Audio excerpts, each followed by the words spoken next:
नरेंद्र मोदी विष्णु का अवतार चल सकते हैं, किसी ने भी किसी की तुलना नहीं की। हम आखिर एक इंसान हैं, भगवान नहीं। मैंने सिर्फ ये कहा है कि उद्धव ये श्री कृष्ण के कई नामों में से एक नाम है। विरोधियों को आखिर पता ही क्या है। ये कहते हुए शिवसेना ठाकरे गुट नेता संजय राउत ने उद्धव ठाकरे की श्री कृष्ण से तुलना करने पर स्पष्टीकरण दिया है। साथ ही उन्होंने अन्य कई मुद्दों पर अपनी प्रतिक्रिया दी। मग त्यांनी पाहावं, मूर्ख लोक आहेत, नरेंद्र मोदी विष्णूचा अवतार चालू शकतो काय? नरेंद्र मोदी काय विष्णूचे 13वे 14वे अवतार? नरेंद्र मोदी नॉन बायोलॉजिकल, आकाशातून देवानच पाठवले आहेत. हा, त्यांची छत्रपतींची तुलना होते.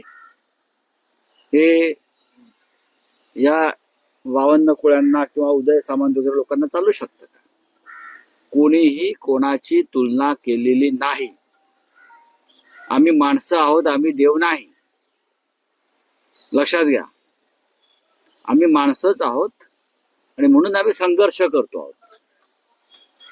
आम्ही माणसं आहोत म्हणून आमच्या पाठीत खंजीर खुपसले गेले. माननीय उद्धव ठाकरे यांचं नाव उद्धव हे श्रीकृष्णाची जी असंख्य नाव आहे त्यातलं एक नाव उद्धव, हे मी सांगितलं. दुसरं आमचे सहदेव होते. सहदेव हे सुद्धा एक महाभारतातलं पात्र आहे. जे पांडव होते त्याच्यामध्ये एक सहदेव होते. आणि संजय आहेच कायम महाभारतात. यांच्या कानाचे ऑपरेशन्स केले पाहिजे किंवा यांच्या मेंदूला जो कचरा साचलेला आहे तो साफ केला पाहिजे. माननीय उद्धव ठाकरे यांची आम्ही कधी माननीय बाळासाहेबांची देवाशी तुलना केली नाही, कारण बाळासाहेबांना आवडत नव्हतं. यांना बाळासाहेब ठाकरे कळले नाहीत, हिंदुहृदय सम्राट. यांना वीर सावरकर कळले नाही, यांना उद्धव ठाकरे कळले नाही. यांना काय कळतं? यांना फक्त चमचेगिरी आणि बूट चाटेगिरी कळतं. नरेंद्र मोदी हे विष्णूचे अवतार. ट्रम्प तिथे भारताला धुतो आहे आणि विष्णूचे अवतार गप्पा आहेत. अख्खं जग उठलंय ट्रम्पच्या विरोधामध्ये, त्याच्या टेरिफच्या विरोधामध्ये. आणि फक्त एकच देश तोंडामध्ये गोळा घालून बसलाय, तो म्हणजे आपला भारत देश. आणि भारत देशाचे पंतप्रधान देव आहेत ना, विष्णूचे अवतार आहेत ना. मग सुदर्शन चक्र सोडलं पाहिजे या देवानं ट्रम्पवर. काही बोलतात हे लोक. चंद्रशेखर बावनकुळे, हे दुसरं तुम्ही नाव घेतलं ते ध्यान रत्नागिरीचं कोणते? ठीक आहे, सत्तेवरती बसलेत त्याच्यामुळे भोंगे सुटले आहेत.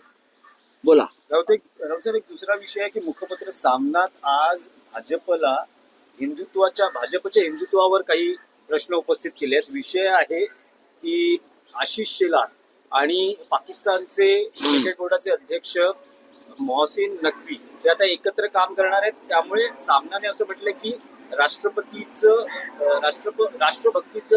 ढोंग हे केलं जातं आहे आणि शेलार आणि नकवी आता हे हातात हात घालून काम करणार. आता असं आहे की जागतिक क्रिकेटचा उद्धार आता भारतालाच करावा लागतोय. नीतीने ती जबाबदारी भारतावर सोपवली आहे. एका बाजूला कोणते जय शहा, ज्याने 100 सेंचुऱ्या मारल्या, ज्याने गावस्कर सचिन तेंडुलकरचं कोचिंग केलं, ज्याने 100-150 विकेट्स घेतले, ज्याने 100-200 कॅचेस पकडल्या, झेल पकडले, असे महान जय शहा भारतीय क्रिकेटचे सूत्रधार आहेत. दुबईला बसतात ते, भारतात नाही बसत, दुबईला बसतात. दुबईला इस्लामी राष्ट्रात बसतात. दुसरं म्हणजे आता हे काल आम्ही पाहिलं, ते काय आम्ही का स्वतःहून दिलेली बातमी नाहीये ती, की पाकिस्तानचे एक क्रिकेटपटू मोहसिन नकवी यांच्या नेतृत्वाखाली भारतीय जनता पक्षाचे एक मंत्री म्हणजे हातात हात घालून काम करणार. हे जर दुसरं कोणी असतं तर हिंदुत्व, राष्ट्रवाद धोक्यात आला असतं आणि भारतीय जनता पक्षाने छाती बडवली असती. तर कोणी शिवसेनेचा असता किंवा काँग्रेसचा असता या मंत्र्यांच्या जागी महाराष्ट्राच्या, तर अक्षरशः गोंधळ घातला असता. पण आता भारताच्या क्रिकेटच्या उद्धारासाठी महाराष्ट्रातले भाजपचे एक मंत्री पाकिस्तानचे क्रिकेटपटू ते त्यांच्या संघटनेचे अध्यक्ष झाले, त्यांच्या हाताखाली काम करणार.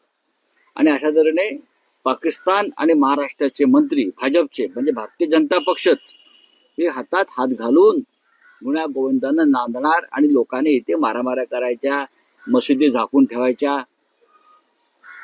मटणांची मुसलमानांची वेगळी दुकानं करायला लावायची, लोकांना मूर्ख बनवायचे धंदे जरा बंद करा. नाही, पण राऊतसाहेब, भारत पाकिस्तान अहो, क्रिकेटचा दुसरं कोणी असतं तर राजीनामा द्यायला लावला असता. महाराष्ट्रातून किंवा देशातून दुसरा कोणी एखादा सदस्य त्या मोहसिन नक्वीच्या हाताखाली काम करणारा असता सदस्य तर त्यांनी राजीनामा द्यायला लावला असता.